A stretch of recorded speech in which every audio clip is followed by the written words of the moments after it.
There we go. Hi, I'm Austin Erdem. And I'm Taylor Patton, and welcome to the Kitchen Table Podcast. We're here to motivate, educate, and relate to you guys, sharing our stories, helping you to get 1% better in all areas of your life. Welcome to the 1440 episode. 1% of your week is 14 minutes and 40 seconds. This week we're going to be talking about execution. Happy Thanksgiving to all of you. Eat some turkey today. We got our friend here from high school, or my friend from high school, Nathan Faceout. Nathan, say hi to everybody. How's it going? Do you want to just kind of give a background on okay, so I said you went to high school with us, or with me. I actually worked for your company, which is what we're going to be talking about a lot today for a little bit. That's true. Do you want to give us a background, where you came from, who you are, what you do? Yeah, so went to high school with Austin. Right now I'm involved in family business. Been able to work with my brothers and father, and we do property management, development, and investments in all kind of aspects of real estate, and then just a variety of different things. But that's pretty much in short what we do. How long have you your family had the property? I know you have over 200 some properties. Mm-hmm. How long have you guys been involved in that? Mine or the family or mine? Both, family and then Okay, you. so my dad got started in like 82. He was a painter, bought his first duplex on contract, grew it up to about 20 units, and honestly kind of stayed there, painted, helped my mom with her retail store. Yeah. And then just kind of kept that till about 2011. About 2011, my brother wanted to get involved after graduating, getting close to graduating out of college, and we started then ramping up growth from about those 20 units to about 200 to today. And then I guess throughout that we started like an S Corp in 2016, and then started a management company in 2020, and now have like 100 units under management for other investors and stuff. Yeah. So what is the company called, and where is it located? Where do you own properties at? Pace Property Management, and we are out of Iowa City area, and I guess we also manage Washington, Muscatine, Lynn County, kind of that whole corridor region. And then a little bit in Hills too as well. You still have Yes, which is in Johnson. Yes, Johnson County. Cool. Go ahead, Taylor. So how long have you been in the family business? Did you start like college or high school or? So, sorry, I didn't even answer that good question. So, I got involved, pretty much, all my life really, basically been doing everything from the very beginning till I would say about 2014, after I graduated high school, got heavily involved, mostly in the landscaping, maintenance stuff. And then about 2016, I got more administrative kind of role, but I still fill all the gaps. Yeah. So We're small, do a little bit of everything. Got to wear all the hats, yeah. Exactly. Okay, so obviously you need to have good time management, all that stuff. I know, especially because working for you guys, you got to get stuff done at a certain time period.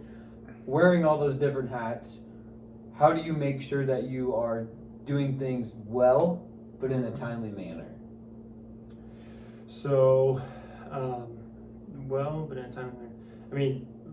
There's a few different things. One, softwares that are like, which meaning like task management software that I like using. That's just on your phone? Or? We use Google, like a Google Suite.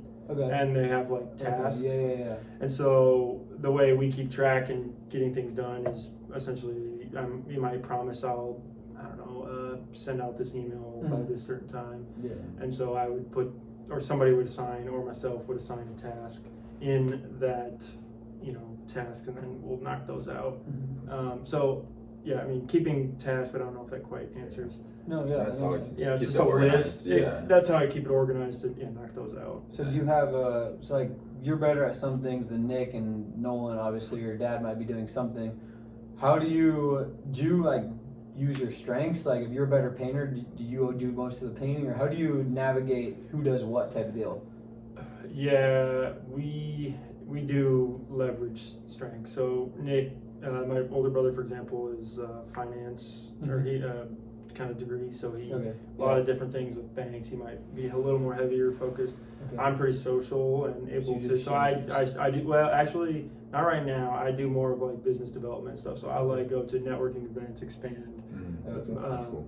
And then Nolan, who's really like techie, Mhm. he like will help like set up the website. He's like kind of developed the website, different things, social media stuff.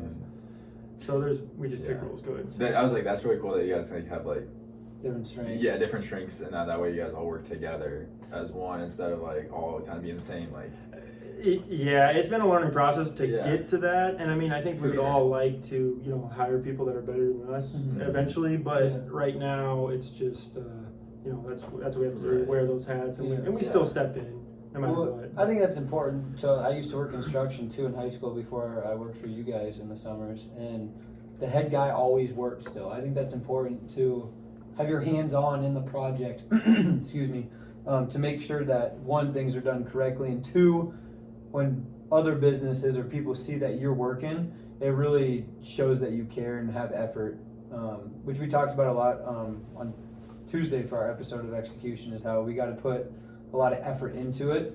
But I really love your point about using everybody's strengths and how it took time. We were just talking before we actually started the podcast about how our podcast takes a lot of time, right? And we built different things. And now, Taylor, do you want to share the good news quick? Forgot about that. happy Listeners. Thanksgiving, everyone. No, the listeners. Okay. The I was like, my downloads. goodness. Yeah, so we have just crossed 1,000 downloads, and so thank you everyone that like supports, feedback, listens, everything. Just thank you, especially on Thanksgiving. It couldn't be better. Yeah, A love better it. Yeah, time. honestly. Yeah. Something to be thankful for. And so the question I have, what's it like working with family?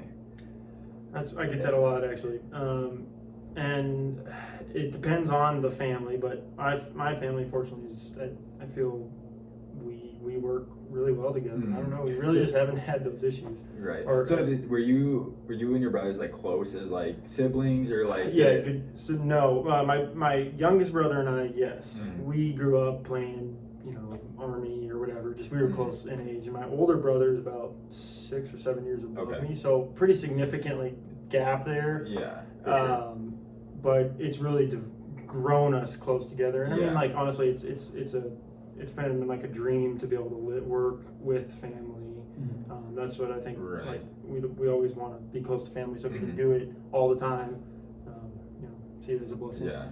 Well, I think another part of execution is making those mistakes, right? So maybe if you make a mistake that Nick probably knows, he's had more experience, he probably knows, hey, this is what I can do.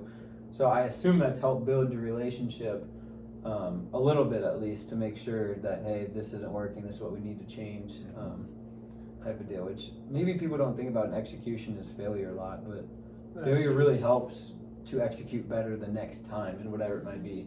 Yes, that's a good. I just think of the summers, us working in Tiffin, messing up things, forgetting something, and we just gotta fix it, and Yeah. it's just part of the process to make it better the next time. So the next time, you did it. You're gonna be Part of- faster. You're yeah, what you're exactly. doing, you're- Part of just having the experience. So and that Yeah. Dad provides a little insight for that too. yeah, Um, and he's probably priming For sure. you guys to eventually, I assume, take it over. Yeah. Once he's Yeah. obviously done. Yeah, and I mean it's kind of a weird thing because I mean he's kind of primed us to take it over, but at the same time we almost seem to like we've kind of helped create it. I mean, not that like he's definitely put the groundwork in for us, but Yeah. like we've been so involved in the heavy growth that it almost feels like it's our own Yeah. baby almost. But yet we're so grateful that obviously he's set it up Yeah. Yeah. for the. I mean, is your dad still like heavily involved, or is he He- taking a step back, or? he stepped back a little, but yeah, I mean, like he holds the titles to all of them. For everything. sure. But as far as just like day to day, I mean, he's in and out a lot more, but he wants to continue to be involved. And that, was this like his dream to like have you guys like take over, or did he care? Like, did he push you, or what was your like parents' like thought process on that? Well, they were both entrepreneurial. So growing up, my mom had the store, as I said. Yeah. And I don't know, honestly, if that was a master plan like originally, but I don't think so. Yeah.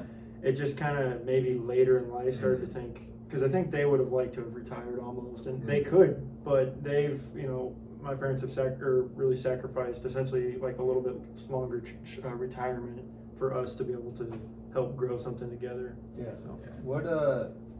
We're about the 10-minute mark here. Where do you want the company to go? What's your plan moving forward? That's a big part of execution. Okay, so and actually I want to touch on this when you said about execution. One big thing I honestly missed is we use a system. It's called the EOS system. It's designed by Gene Wickham.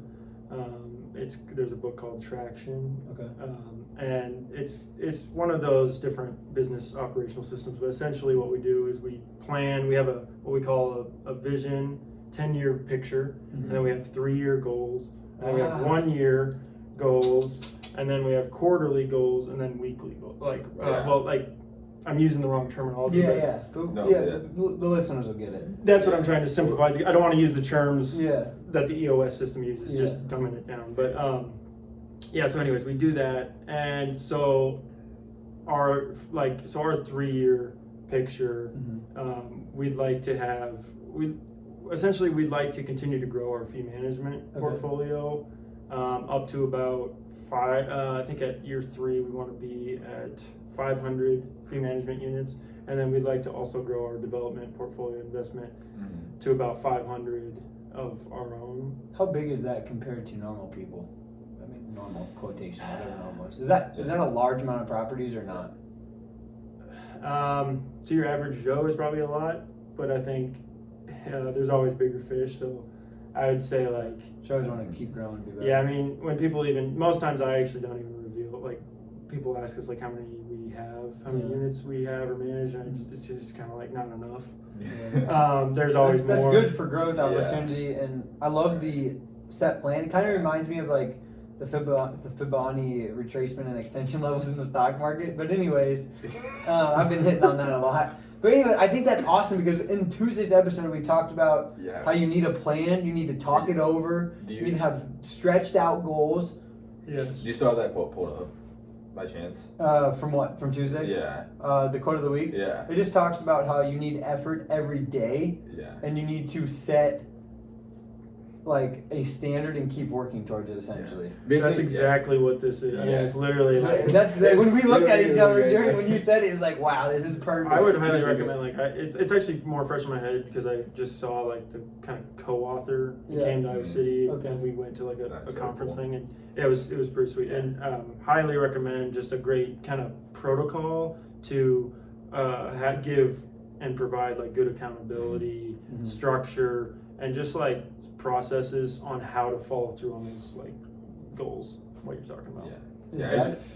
I was it was just really cool that you talked about time and strategy and all that, and the vision, and then execution, and that was really the quote. That was just so cool. And it's funny because is that your book stuff that you read and you put on Instagram and stuff? Is that one of them that you read? I am currently, I think I just finished. Because it's cool to see how you're putting your everyday efforts to better yourself in your business. I think that's just really cool. On the books that I post, yes. In my What's your morning routine to set your day up for success around? So good question. So right now I'm working towards my brothers and I. We work out. We live together. It's gonna change. We're engaged here soon. But, for sure. We work out at 5:30 on Tuesdays and Thursdays. Sundays it's closer to 7 or 8 if we can follow that. And then the other mornings I was going to a men's group Bible study at 6. So I just try to get up early. Usually always make the bed first of all, and then I don't really have a great morning routine besides just trying to get up early. Is kind of essentially in my process of growth has just been we got to get up early and knock some stuff out. Right, and that's good growth to work towards, and then at least that you know that in yourself for that self-awareness is really cool. Yeah. We got about 15 seconds here, so I want to wrap it up there. Thanks for you guys for listening. Yes, thank you for coming on. Happy Thanksgiving. Absolutely. Thanks for coming, Nate. Hopefully you guys have a good Thanksgiving as well. And tune in next week, guys. We'll be back at it. Spend some time with family, eat some turkey. Catch you later. Yes. Happy Thanksgiving. Love you. Bye. 1440 exactly. I didn't think we were gonna make it. Dude, nice. Sorry. I was like, I wanted to ask